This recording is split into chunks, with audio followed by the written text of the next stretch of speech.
but I felt like I have something within me, like a message, like I was born with something that I need to share with the world.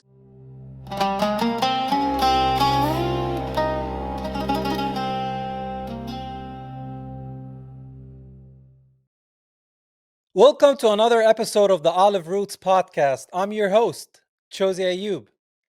Today we have somebody very beautiful and very special. She's a model, she's a lawyer, she's also Miss Palestine. Her name is Yara Bishi. It is official. I'm more than glad to announce that I will be the first Miss Palestine to represent us in the prestigious Miss Grand International pageant. We are making history and it's my honor. I've always dreamed to embrace the spirit of pageantry as a heartfelt tribute to all the incredible women in my society. Carrying us to the grand stages across the grand world took a lot of pressure, a lot of sleepless nights, of preparations and hard work. In spite of the many obstacles, I stood tall, with grace and courage, unstoppable. Bringing home local and international crowns, creating a legacy that inspires generations to come. My aim is to get my deep message to the grand world. This journey isn't only about beauty and glamour, but it's also about brilliance, passion, woman empowerment, and the power to move hearts and change lives. Thank you. Yara, Hello, how are you? I'm good. How you doing today? I'm good, I'm good. What time is it there right now? Oh, that's a difficult question because, no, I think it's 12 and a half a.m. Wow, so you're just like midnight. past midnight over there. Yes, I'm here for you. Thank you so much. Well, thank you for joining us today. I know you're a busy Thank you. person and you have a lot going on, so I really appreciate your time. Oh, thank you. Thank you so much. Thank you for having me. Of course, of course. So, the first portion of this whole podcast, we share identity, faith, and resistance. So, the first portion is identity. What I would like you to do is to share your identity with people. Where were you born? What's your ethnic background? Where were you raised? Did you move around? So, you can tell me from whatever you remember at birth to whatever you are today. And the Yeah. floor is yours. Okay. That's a really good question and good thing that to talk about. I'm very proud of my roots. As a Palestinian, I was born and raised in Nazareth. So since the first second I'm born till now, I'm in Nazareth. And I lived between Nazareth and Ramallah, Palestine. And to be honest, I traveled a lot since a very young age because I have a lot of relatives that actually live abroad. So I've been to Germany a lot. I've lived like half a year in the US, and I've lived also like a half a year, like a year in Dubai. I travel a lot for work, and now in the pageantry I stay in Vietnam for like months and then Thailand for months, and representing Palestine. So I travel a lot, and I always like to explore and get my name and Palestine's name to the whole world. But I originally am from Nazareth, and I still live in Nazareth. So tell me a little bit about your childhood, Nazareth. How was it growing up there? How was your family? What do you miss about it? And did you live anywhere else in Palestine after Nazareth? Yes, I've been in Ramallah for a lot of time also. But speaking about my childhood, like in my school, actually, a lot of people think it was like heaven. It's not because of Nazareth. I love Nazareth so so so much. But as Yara, as like with my character, as myself, I've been through a lot here. To be honest, not just here, like even the whole world. But especially like in my school, I got bullied a lot, which is weird. People are like, "What?" Like, and now everybody wants to be my friend and everybody is proud of me. But when I was at school, I was also special. I'm not better than anyone. No one is better than me. However, I knew I was really, really special because I could, just like now, I could manage and have my careers in like social media and modeling at the same time. I will be that nerdy kid. I was a nerd, like 100% nerd that would study all the time. And if I get 99 out of 100, I'm like, what? Because I yes, I graduated with honors in physics and computer science. So I don't know, there was something about me that makes people want to tear me down. And I think every and each one of them that tried to break me is kind of the reason, or like part of the reason why I am here today. Because when I saw how bad they wanted to break me, I knew I had something unbreakable. And I used it, and I became Miss Palestine, a lawyer that defends women, and an international model. So yeah. Wow. So you grew up in a school where you were bullied. Did you go to a school that boys and girls go to, or was it girls only? Yes. Yes, it's really normal here. We go to to schools that have girls and boys at the same time. And personally, I believe we shouldn't divide. There's always like the pros and cons, there's the negative and the positive effects of everything. But for me, I think it's always better to live normally, because in life we'll meet boys and girls together. So we can't create a school where it doesn't resemble the real life.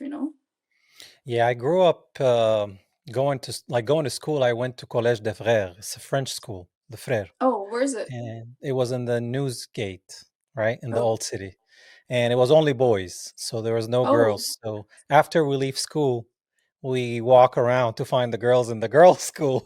Oh. So Yeah, that's see, that's what I'm talking about. So like you have to be already in the same school instead of doing this. yeah. Well, now they have the Frère in Bet Hanina, which is boys and Oh. girls, so they Oh, changed that. yes. Yeah, Oh, yeah, that's yeah. right. Okay, so you went to school in Nazareth, you were bullied, you were a nerd, you liked to study. So when did you transition from the nerdy side to the beauty side? Okay, that's a really, really significant question, because this there's something that changed in me. It didn't change me personally. I didn't change. I'm still that nerdy person. I just don't post that I'm nerdy. I'm still nerdy. I still get honors. I still really good in writing books and learning. I just don't post it. However, you're right, there is a big flip that happened, and it happened when I realized that my voice really matters, because just like anyone's voice. But I felt like I have something within me, like a message, like I was born with something that I need to share with the world. And being nerdy and getting high marks, and getting somewhere in law and in school and in university is really cool. It's really important. I would never give up on that. However, I felt like my voice and my character should get more international on stages. And so I felt, as a model and as Miss Palestine, or like a beauty queen, my voice is really, really more heard. So this is when I felt like, okay, I have a story, a sad but a courageous story that I need to tell the world, that I need to inspire a lot of girls, because I don't want any other girl to go through what I've went through. So I combined these two things. As a lawyer, I would help them, and as someone that goes to the international stage, I can also inspire them. So this is where I decided that I will become this beauty queen, or like models that would go on stages. So yeah. So pretty much when you were bullied, you felt like you didn't have a voice. Yes, that's so true. When I was bullied, I felt um like I knew within me that I don't deserve this, but I couldn't say anything, because even if I said it, they already know I don't deserve it. They already know that what they're doing is wrong.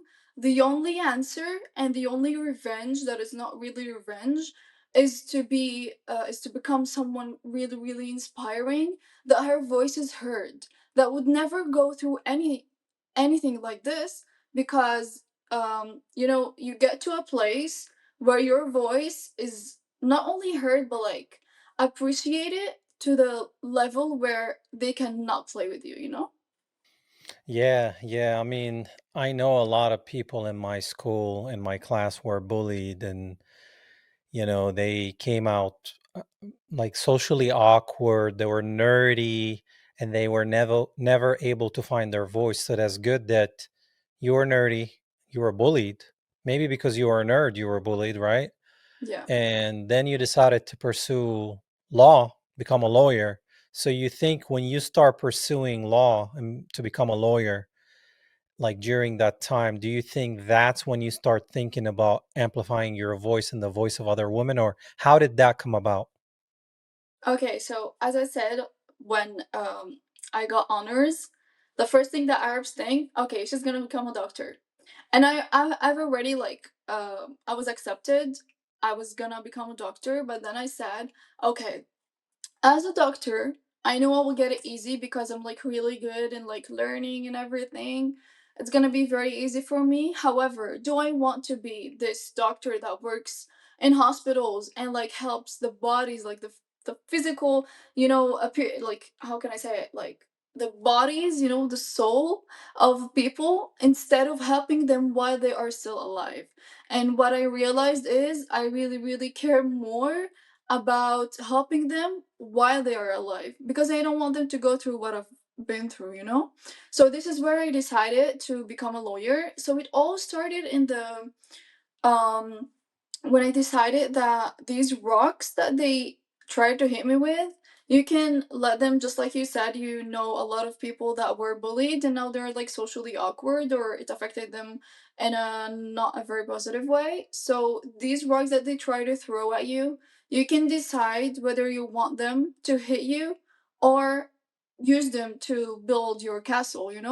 So I decided to use them because you can let them hurt you or take advantage of that hurting and know how to use it to your advantage and use that passion and strength that you get out of all of these bad circumstances, and then you build your unique life or like to get your voice heard, just like what I said. I like this analogy. They were throwing stones at you, and you piled Yeah. up the stones and build your own castle. Yes. And you're sitting there sipping on So pina yes, colada. they can throw how many um stones they want. I'm just Well, building my castle higher and higher. well, we're known to throw stones, so they must have Oh, thrown a lot of stones at you. so true. Oh, Okay, yeah. okay. So, what kind of lawyer did you become? Oh, so I'm majoring in sexual harassment and rape. Wow. Okay. Yes. Wow. That is intense. Hmm. So, you're looking to protect any woman that have been through harassment or Yes. possibility of rape situations or actually raped and try to take their side and protect them and bring justice. True. That's beautiful. That's beautiful because, there's a lot of different situations that happen to women. And obviously in Yeah. the West, it can be worse, you know, in the streets at night and whatnot. But I mean, rape probably happens all around the world. And if you don't know how to protect yourself or you're not aware of your surroundings or you look like you're just on your phone, you become a target in today's world if Yeah. there's a guy who's a bad person and just looking to take advantage of a woman. I see a Yes. lot of women at night walking around here and they're not aware of their surroundings. They're just standing like this. And when they Yeah. see a guy walking by, they get on their phone because they don't want to talk or whatever, get attention. But I think that's a bad idea with them lowering their head and looking at their phone. And Yeah. You have to I be always tell careful. women, you need to keep looking and actually look because they're passing you is good for you to know where they're going rather than you're on your phone. Or sometimes they put their phone on their ears and they're not even talking to no one. Yeah. Yeah. Yeah, Yeah, and I, that's I true. notice things, and I'm like, if there was a bad guy, as soon as you put your head down, you're easier target, knock you Yeah. out or whatever. So it's very scary situation, and men are more powerful physically than women. So I understand. So that's beautiful that you became that kind of lawyer. Yeah. You So know you what are. you just said? What, Mhm. sorry to interrupt you. What you just said, it really shows how bad the word is for women. Like, even when we try to avoid someone, we still need to protect ourselves because we don't know if he will try to sexually harass us as women or maybe kidnap us or rape us, you know? So we have to be careful all the time. My target, my aim is to try to make the world a better place for women to live in, to start going out at night, at noon, in the morning, and not worry that maybe some guy is crazy today and wants to kidnap me, you know? We need to make the word a super super safe word for women, which is, it feels kind of impossible right now, but with ages I think we can get to that point. Yeah, I mean, I'm in support of that. You know, everybody's Yeah. safety, especially the vulnerable women, children, and the elder, they're always targets, right? Right. And you know, especially children too. Like child sex trafficking is a big Yes. industry in the West, and in America, you already know, like it's Right. crazy. So we have Yes, to when I protect the was in America vulnerable. I heard a lot of cases there. And we're dealing with all these government people and these celebrities being part of a big chain of like child sex trafficking. Yeah. And it always gets buried down because if one goes down, they all go down. And that will create havoc in this nation, you Yeah. know? So you are still in school or are you pursuing that? Like, where are you right now with that? No, I graduated like half a year ago, something like that. Yeah. And you're gonna work for someone or start your own firm? The thing is, you can't work for yourself for the first year and a half, I think. You have to learn from someone. So I'm taking, like, I'm working in cases in different places. I wish I can open my own like right now, but you can't. You need to practice for like a year or a year and a half. That's the law, you know, everywhere. So interesting to say that my first ever case, do you want me to say what was it about? It was like one of the first. It was a rape case, a girl that was raped by her brother. It was my first case. It was like really traumatizing. It was really sad, you know? I was like shocked. I was really, really sad to see that these cases are like do exist in our world in like the 2025 or 2024, you know? So yeah, it's really, really sad, and this just gave me more and more passion to pursue this and to complete in this, continue, you know, helping women and girls not to go Mm, through this thing. that's brutal, man. Like Yeah, your right. own blood and flesh. Yeah, That's the last person you expect yeah, to do that to you, you know? yeah, So, okay, so pursuing law, now you're done, you graduated, you're going to work with that. How about the beauty world? Tell me a little bit about the different pageants.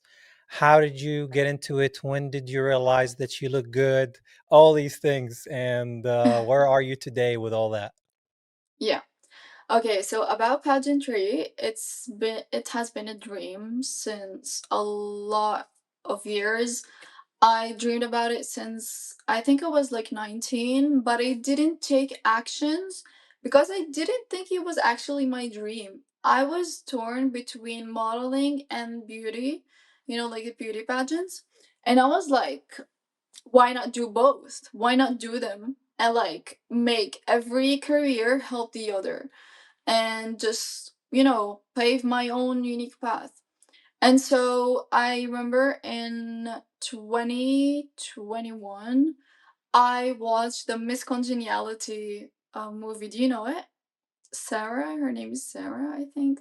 She's a very, very well-known, famous actress. I watched it. You should watch it, guys. I swear, it's like the best movie ever. Miss Congeniality. It talks about a cop that goes to the pageants. She makes herself a beauty queen to go and find the killer or like the attempted killer of another beauty queen. So she wanted to help her. So I was like, wow, that's really interesting. Like, what are the odds? Like, nobody has ever gone, like, it was in 2021.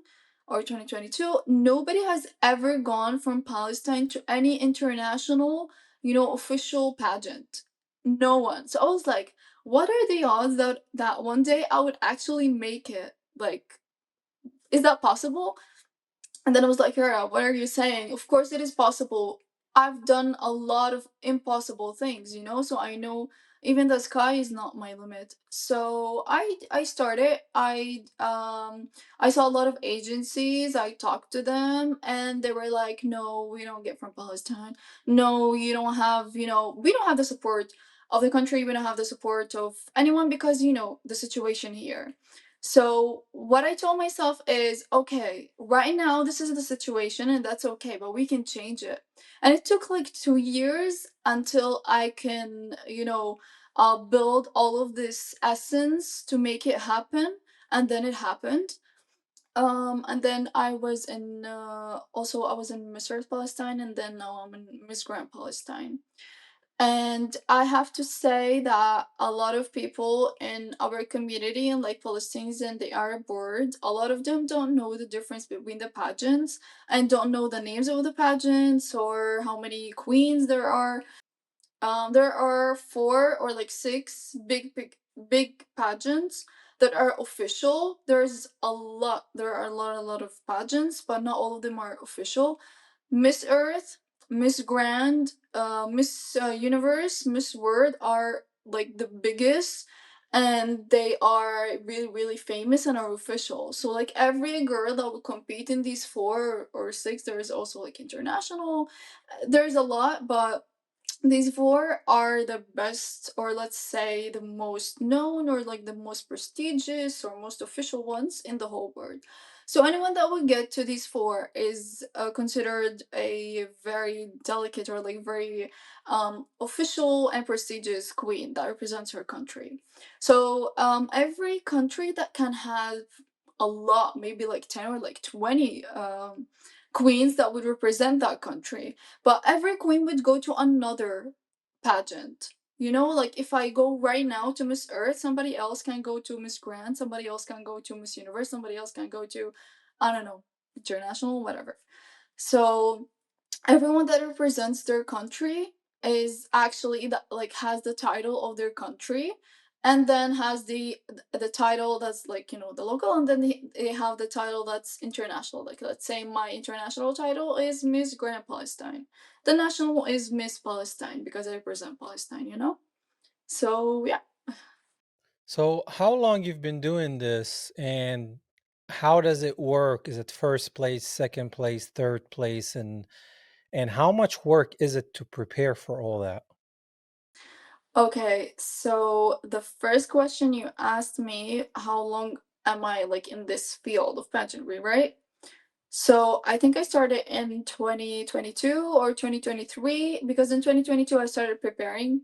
I had it in my mind. I've already had a deal, but then I changed it to another deal. I was going to a pageant, but then I changed to another pageant. So technically, the first time I traveled to represent Palestine, it was in the 2023. But I started preparing it at 2022. And then, so it's like 2 years, not a lot. 2 years in the pageantry. Usually people have like 5 or 10 years experience, but I did in like 2 years, and I still managed to get to a very, very prestigious pageant, which is Miss Grand. Although Miss Grand has started not very, very long ago, like in the 90s, I don't think it was there. But then the people, like the CEO, he's very very smart. He knew how to make Miss Graham very very prestigious and well known. I think, if I'm not mistaken, it's the first or the second most watched or most viral, I think, on social media and on TVs. And what was the second question? I forgot. That was Miss Grant. You said Miss Grant was the most known? Yes, Okay, okay. Yeah, the second part, the second most, not known, but like um watched. It's very very watched. viral, like Okay. followers and viewers. It's very very viral, very. Yeah, the second portion was like, how much preparation does it take? Yes, a lot. For 4 months, 4 months I did not sleep more than 5 hours a day for 4 months. It was really, really hard. First of all, I'm not just a beauty queen because, let's say, Miss Brazil, okay? They have a organization that would do everything for them, right? So I am signed with the organization, but this me myself, I have all the experience. So I have to do everything on my own. So first of all, other beauty queens in other countries, they have the designers ready, the designs ready. They just like they call them. You have to go and see if this dress fits, if your national costume fits. Me, I have to choose the designers, to sit with them to decide which designs we're gonna design. And designs take months, and you have to go like 3 or 4 times a month. So as I said, designers, like the clothes, the attire, the taking care of yourself, the flight, to know when and what to bring with you, all the things that you would need. It's a lot. And then comes the training also. Um, as a model, I'm someone that doesn't need a lot of training, to be honest. Like I took like three or no, like five or like four lessons, or like 5 lessons. And pasarela is the for models, there's catwalk. Pasarela is for beauty queens. It's a Latin word, I guess. It's the walk that we walk on stage. It's a little bit slower because as a model you have to go like tuck tuck tuck. It's a catwalk and I'm like this. So as a beauty queen I have to do this switch. The switch is when I go on stage I have to be friendly, to smile, to look at the audience, not just at the camera. Eye contact is very, very important, which is something that I've learned as a model from my modeling career. So yeah, as a model, I think it really helped me because I'm already in the industry and I know a lot of people, have a lot of contacts. I have a lot of designers with me from Dubai, from the US, from Palestine, everywhere. So it was a little bit, easier for me because of my work as a model, but it's really, really hard. It's really tiring, but I'm not complaining. The results are good. That's what I want. I mean, yeah, if you're only sleeping 5 hours a day and doing all that, I will be exhausted. Yeah, but one of the most important things that nobody tells you about, and only when you enter the pageantry world you understand, it's that the first priority of yours as a beauty queen competing should be your energy and like your mentality. Because in 4, like even 3 hours for like a month and a half in Thailand, I was like sleeping for like 3 hours a day. It was really, really tiring, but you have to keep your mentality very positive. You have to keep your energy up. And, every day to wake up and say, I can do it. I worked so hard to be here. I can do it. You have to remind yourself that you can do it because if you let, the negative thoughts and the lack of sleep and the exhausting things that you go through get to your mind, it's gonna be really hard for you. So you need to have very, very positive mentality. And thanks God, I had that already because I lived in, as I said, like in a bullying environment and I had to always be positive. So no matter what they say, no matter what I go through, I know who I am, I know what I deserve, and I know how to get to my goal. So this mentality is very, very important in pageantry. That is beautifully said. Like doing all that, man, and not sleeping, and just have to keep going because that's what you want to do. Putting a smile, being positive. I know sometimes you probably had to fake it, even though you couldn't stand nobody at Yes. that point. Wait, I have to say something. Yeah. So in Thailand, we had this I don't know how to call his job. I'm sorry. I don't know what's the name of the job that he does, but he's like a little bit of choreography, stage management. He tells us where to go, how to represent. We rehearse, we practice, and he tells us you go from here, you stop here, you say your name like Yara Bishi, Palestine, and then you go, and then you stop here. There's a camera here. There's a camera here. You need to memorize everything and know where to look because if you don't have, this is where if someone is professional or not. Like when you watch okay, so this queen is not really professional because, or she's actually really professional because she, like, her contact, her eye contact is really, really good with the camera. She knows how to walk, where to stand in the best lighting. This is something that we learn in the modeling industry. So yeah. So what I was saying, this man, he was like, I know you all want to cry. I know you all did not sleep. You go backstage, cry, and come back and smile. It was really, really funny because we were all very, very not sad, we're happy, but we were tired. It's really tiring. But the strong and positive mentality is what kept us going, is what made us not cry, but actually feel happy and energized. So yeah. Yeah, it's probably his title will be the director maybe, and he was directing you, and Yes, yeah. No, there yeah. was another someone that was the director. This is why I don't know, but yeah. Genuinely, Yeah. yes. Like the vice director. Yeah, it's kind of like, I'm an actor, so when you go on set, sometimes you're waiting for 8 hours before they get to you, and sometimes they don't get to you, and you get frustrated, and you're ready to get the scene done because you're prepared for it. And then when it's camera time, you got to know where the camera is. If you're professional, that's when you find out that you can't do this because then they see your profile. Exactly. Learn where the cameras are. Okay, there's a camera here. Okay, I want to make sure I never look at the camera as an actor. So this is where I'm talking. Okay, if the guy is really there and the camera's not working with me, I'm gonna cheat him and look there. So it's a lot going on, and then your voice, your body. The last thing you're worried about at that point is how you look like because there's so much going on. Yes, and how And you feel is the last thing yeah, also that you think about. I just want to yeah. do this. Like, let's do it. Yeah.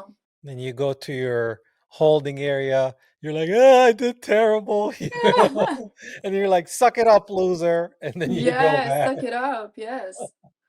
Yeah, That's I cool. understand. It's actually really interesting what you just said because it's literally the opposite from my industry. I also do acting, but it's really on the side. I don't even post it. But the thing is, like when I go to acting, I should not look at the camera. And I'm someone, that always looks in the camera because I'm modeling. I'm beauty queen. So in acting, it's actually quite the opposite. Nobody's there. You're spontaneous. You're just acting. So yeah, that's really interesting. Yeah, I mean, you're looking right at the camera while we're looking away from the camera. So maybe you should do more commercials because that's straight to the camera.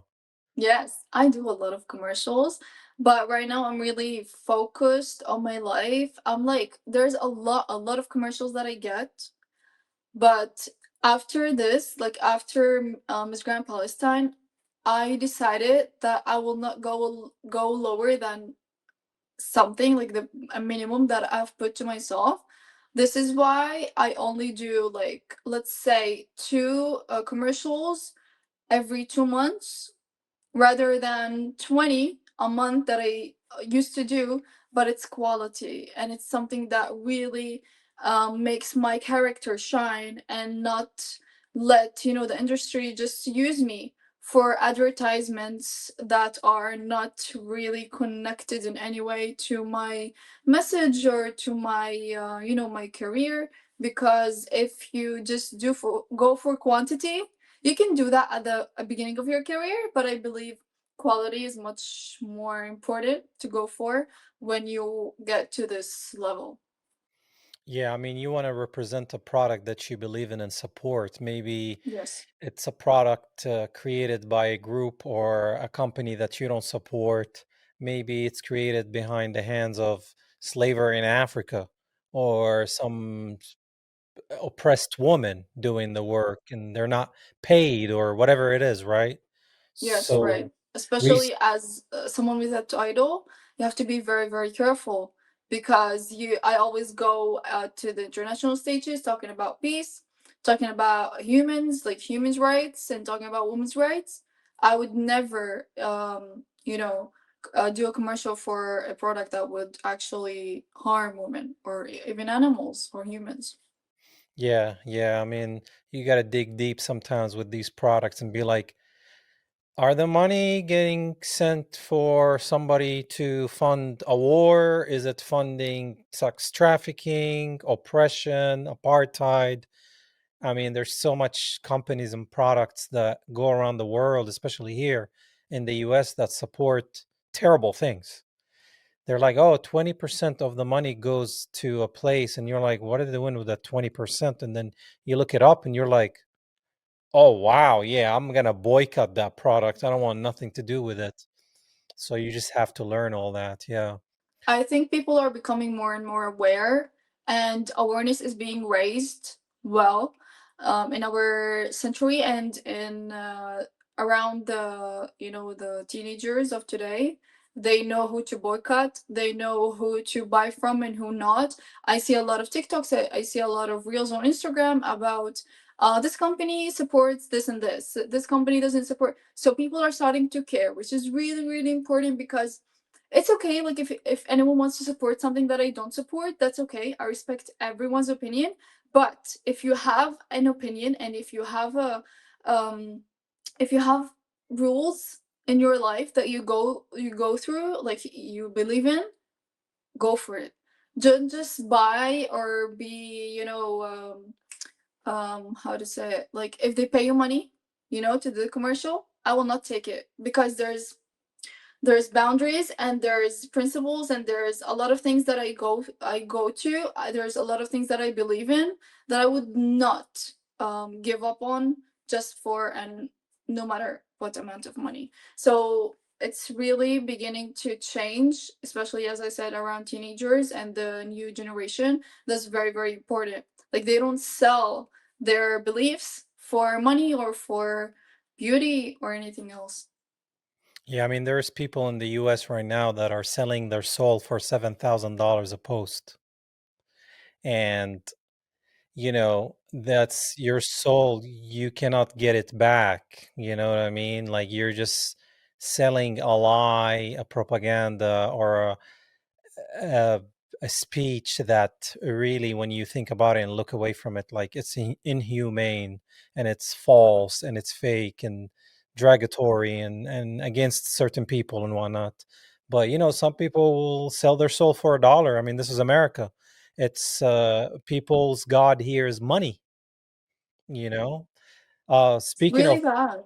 yeah, it's really bad. Speaking of God, tell me about your faith journey. What faith were you raised in? How was it growing up? Did you battle with God? Were you strong in your faith? Did you walk out of your faith, tried another faith, walked back to your faith? And where are you today with all that? And what do you believe in? Wow.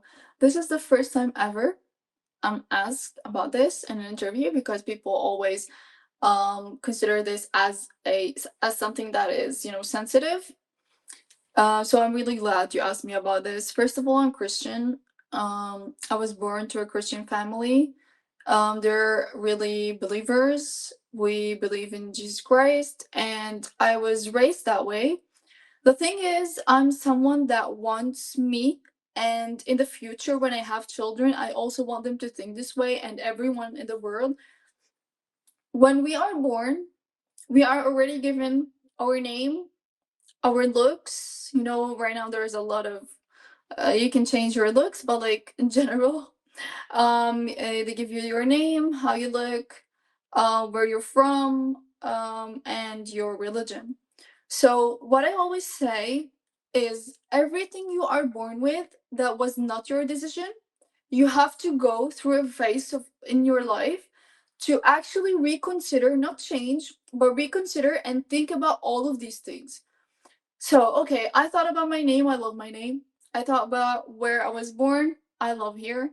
I thought about everything, and then I thought about religion. And I actually love my religion so much. This is why I didn't change it, not because I was born a Christian.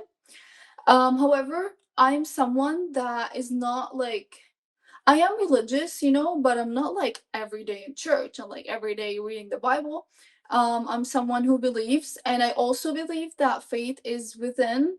more than like I used to go to a church a lot. Now I don't have a lot of time. That's something that people from all religions face right now. We don't have a lot of time to go, even if someone is Muslim, to the masjid or wherever, because we don't have the time. Even, and these the new generations, we really believe that always have to be busy. We always have a lot of things to do. We don't give a lot of time to God. However, there's always these 5 or 10 minutes before I go to bed, before I sleep, that I'm like counting the things that I'm blessed for, and then counting the things that I really want to. And I always say, like, I always feel like the hand of God is with me, because every time that I want to do something, I have this feeling like I'm asking God, like, God, is that good for me? Should I do it or not? If no, please send me signs or like ban me from doing it. And if yes, please help me. Hand in hand, I will work hard, but help me get it. And so, after counting my blessings, I would go and say the things that I want. And I always believe that God knows best, of course. And God knows what is best for us.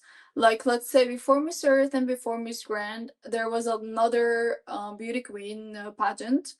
It was something a little bit smaller, not that official, that I really wanted to go to because I had the opportunity. They talked to me and I really wanted to go, and then there was something that happened to me and I couldn't go. After preparations and after putting a lot of energy, and I was really tired, I worked so hard for it. So I was like, God, why? Like, why would you do that for me? Like, sometimes you have these moments of like, I'm believing in you, God. Like, why would you do that for me? Like, to me. And then after half a year, I knew why. Because if I have gone to that pageant, I wouldn't be able to be this official right now, because it's not that official, it's not that prestigious. So everything works for the best and everything happens for a reason. And I believe that it doesn't just happen for a reason. I believe it's God's hand. So it's true that I'm not that religious and like, too into the religion, but I know and I believe in God, and I know and feel.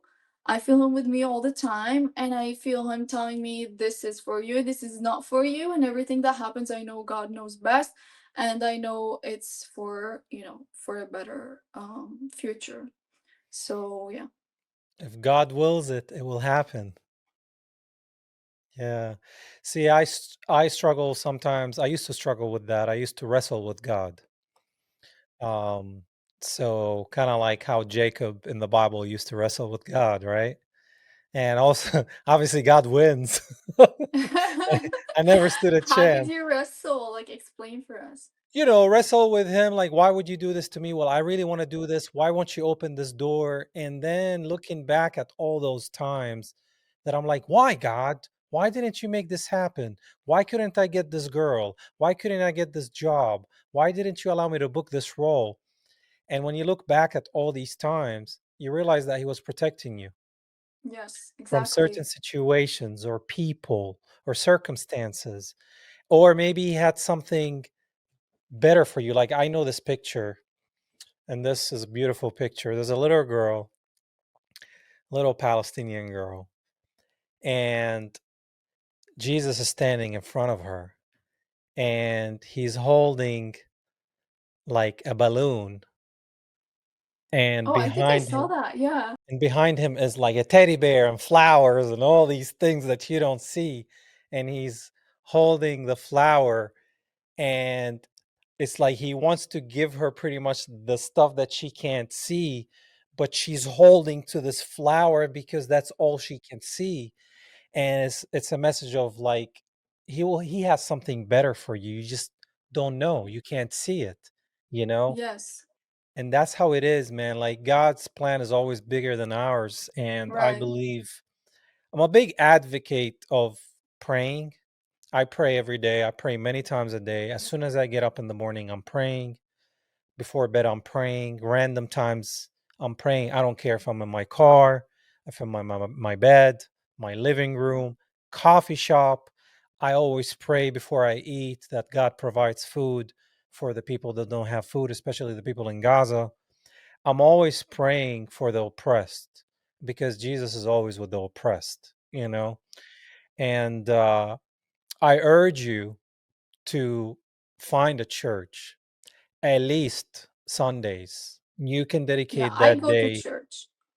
Okay, Like okay, good. right now, you cannot blame me right now because I'm traveling for pageants.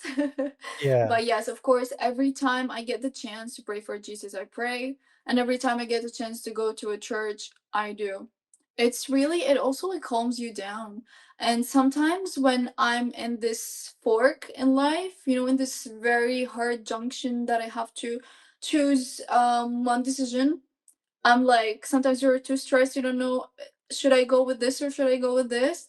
I just calm myself down and I pray. I pray and I let myself calm down for like an hour or something.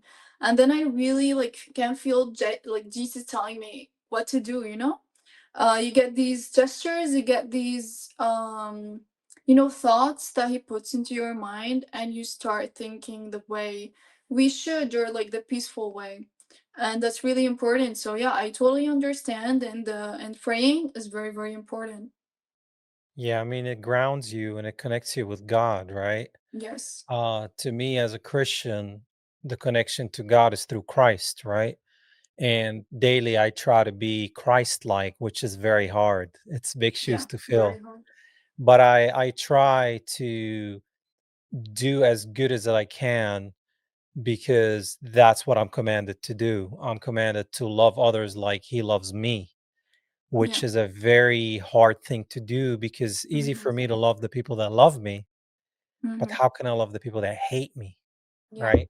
there's a lot of like hard, like difficult sentences in the Bible because Jesus is like so forgiving, and to be this forgiving, you have to be like an angel. And I feel like I'm connected in that because I never like take revenge. I never hurt anyone, even the people that hurt me.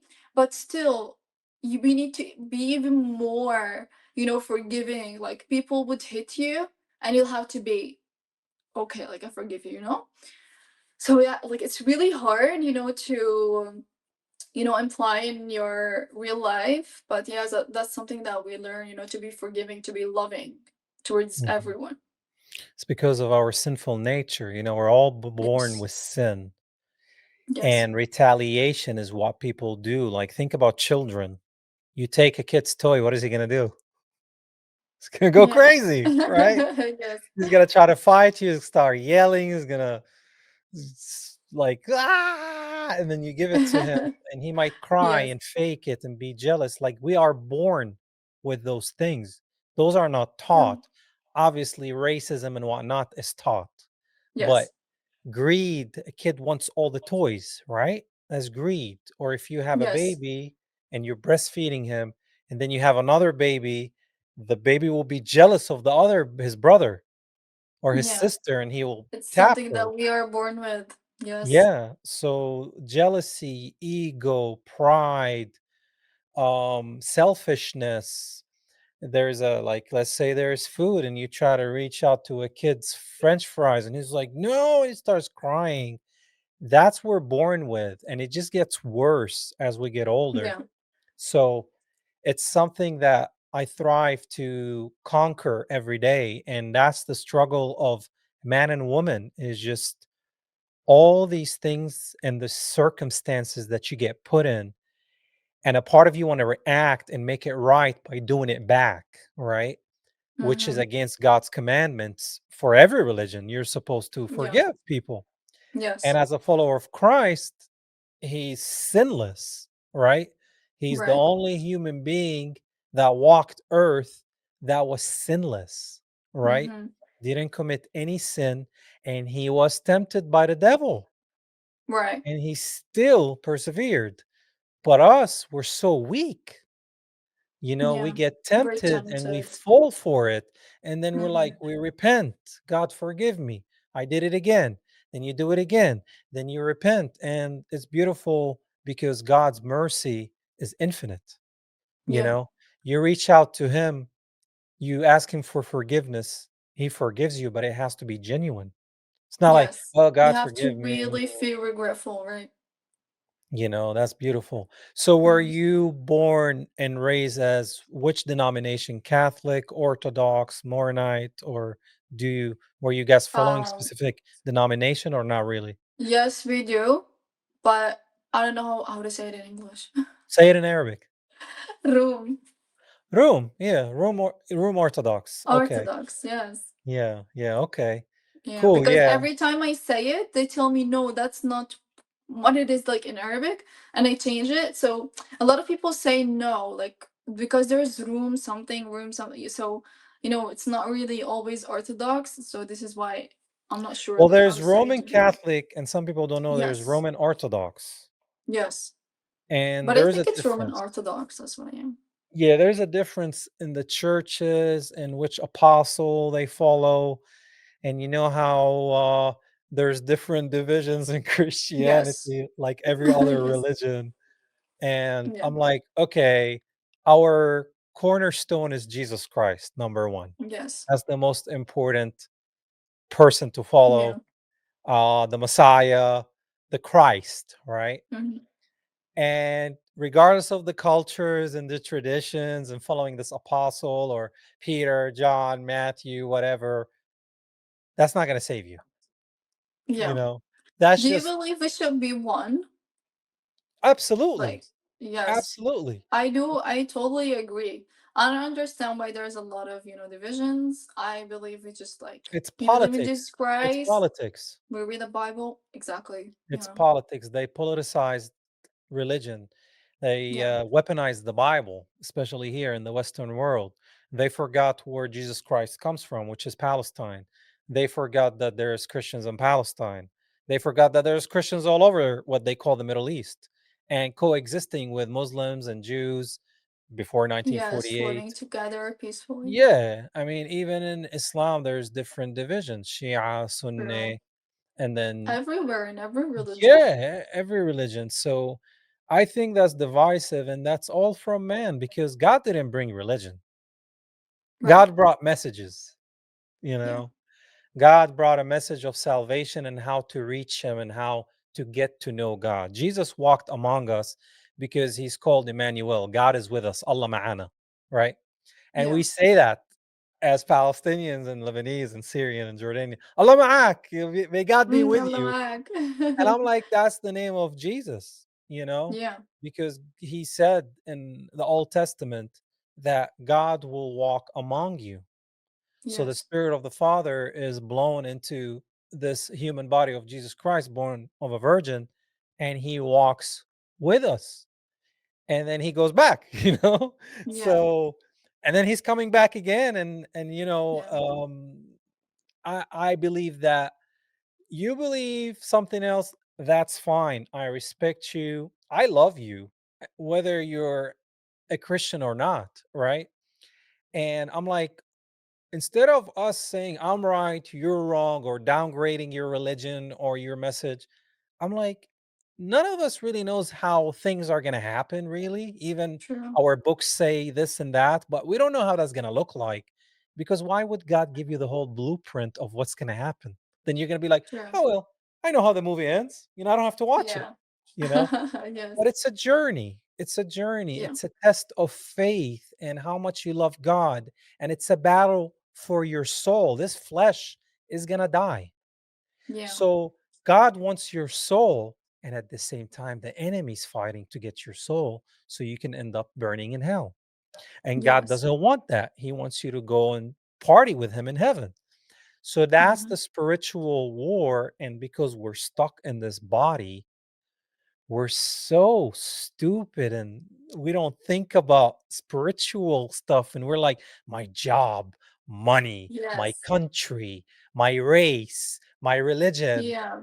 And none of that's That's gonna what we matter. do because we live in this world, I think like our lives is like a test if we can be tempted by the evil, if we can go run after money, hurt people, or be someone that is nice, that is good to other people, and only does good things. Nobody is out of sin. Like nobody, like everybody here is sinful.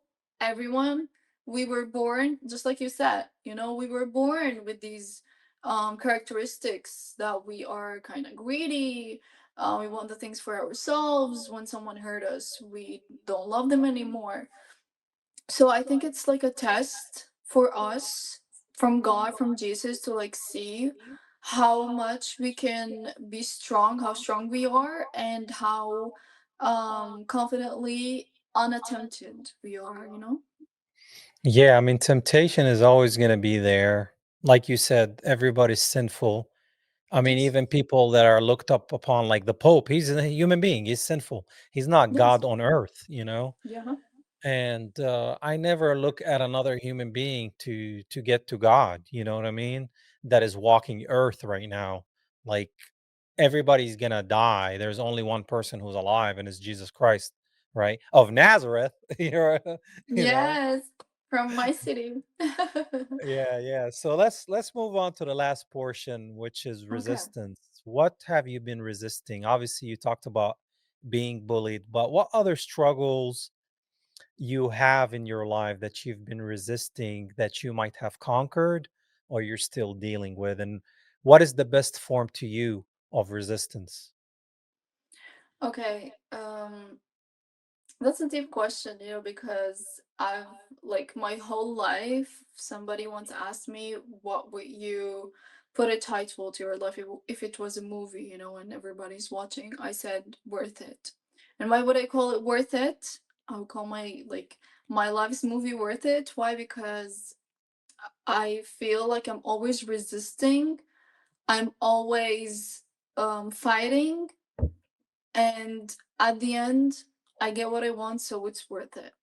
So what I resist is starting from bullying, starting from feeling that I've always been different, that I've always been like aside, not lonely, but always feeling like I'm different. I don't know how to say it. I don't want to sound like I'm arrogant, or like I'm saying that I'm unique. I'm better than everyone. I'm not. It's You just, felt like you didn't fit in?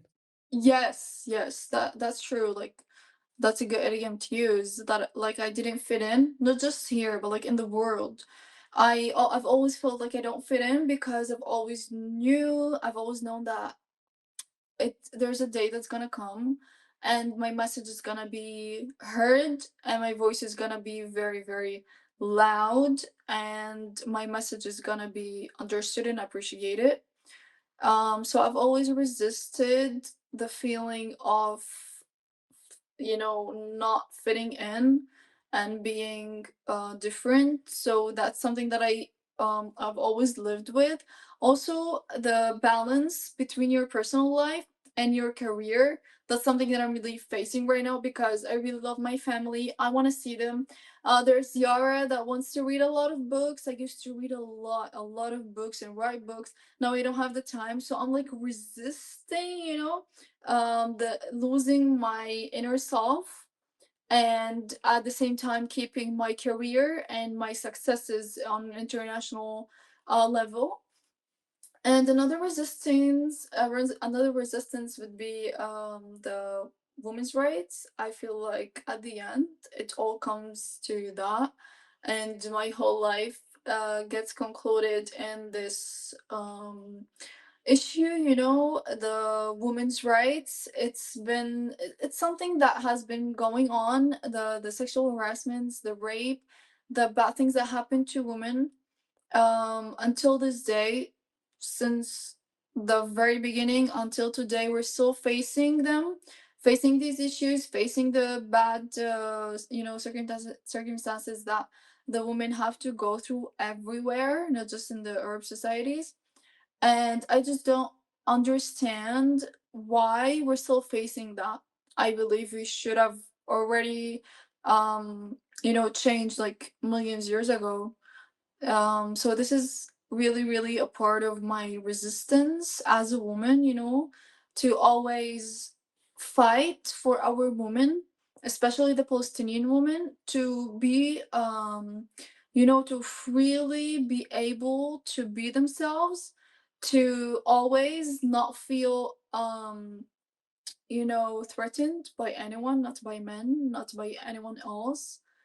and that's really one of the, let's say, the big resistances that I go through in my life. That's like my main advocacy everywhere, like through from since the day that I was, let's say, in my teenage years. Wow, that's beautifully said. Well, the last question I have for you is, what is Palestine to you? What is it not? It's everything. Okay, so because it's something, when people live abroad and they hear about Palestine, they would say everything, we love Palestine. But as someone who's born and raised in Palestine and still living in Palestine, I went through a lot of good things and a lot of bad things, which is really normal, as a human being. That's what you go through in every country. So Palestine to me is, I can conclude in one word, it's literally my home, you know?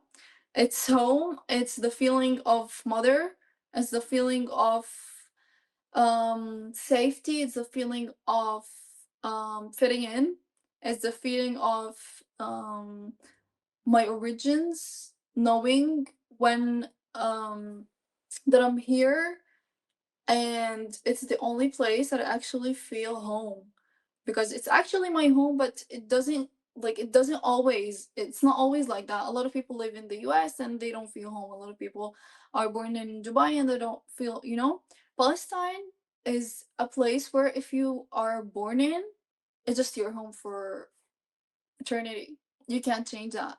I don't know, there's something special about it. Even the people here are very welcoming, and we're all like a family, and the whole city and the whole region. We all know each other, we all care about each other. Everything has the pros and cons, obviously, but I feel like the positive things that we get from being really close is much more important and much more positive than are much more than the negative things that we get.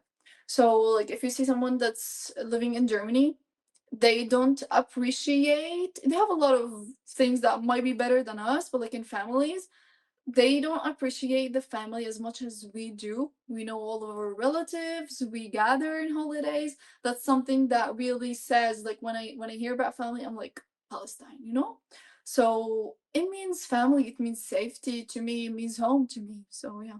How about the food? Oh, of course. When I travel, I'm always searching for like a Palestinian restaurant, and if there's no Palestinian restaurant, I go to a Lebanese, because the Lebanese food is really similar to our food. So yeah, I think that the Palestinian dishes are like the best in the world. I think a lot of people will know that and like just agree. Yeah, yeah. I mean, You cannot make me change my mind. close by, there's a Lebanese place called Beirut by me, Where? and here in Georgia, Oh, there's a place called Beirut, so it's Lebanese food, and I always go get some, it's very similar to Palestinian food. So I go yeah, there and I meet the people, and we're the same people, man. They just divided us, right?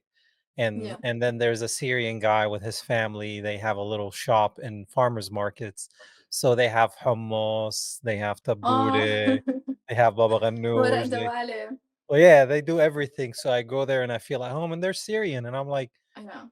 same food, man, same culture, similar Yeah. accents. We're the Bullied Shami, I man. guess. We're the Levantines, Bilad al-Sham.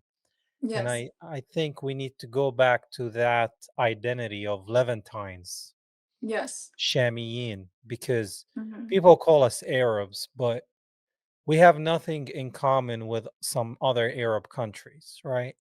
Mm-hmm. We, the people of Palestine, Lebanon, Syria, Jordan specifically, very identical, right? Mm-hmm. Yes. Coexisting with the religion, different branches of religion, similar food, similar culture, the dancing, the debke, the Yes. different kind of like accents that are very close. And Like when I, also the claws are yeah, very the similar. clothes, the wardrobe and all that. Like if I Thobes, talk to yes. somebody from Egypt, they're like, "Oh, you're from Lebanon?" I was like, "From Palestine." Do I sound Lebanese? And he's like, "You guys sound the same, even though they sound different than me." But Yeah. to somebody else from Yemen or Egypt or Yeah, Morocco, we sound the yeah. same. They always think I'm Lebanese. Yeah, because they don't know the difference. And to be honest with you, if Yes. you put us in the same room and we don't Yeah. open our We mouths, how almost can have you the tell? same. Yes. Yeah, how can you tell? Well, Yara, it was a pleasure having you today. Thank you for Oh, thank you. sharing Thank you so everything. much for having me.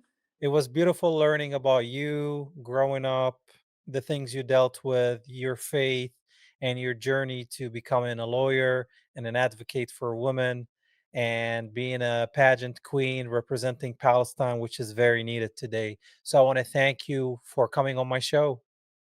Thank you. Thank you so much for having me. And I'm really happy and honored to be talking with you. I know a lot about you.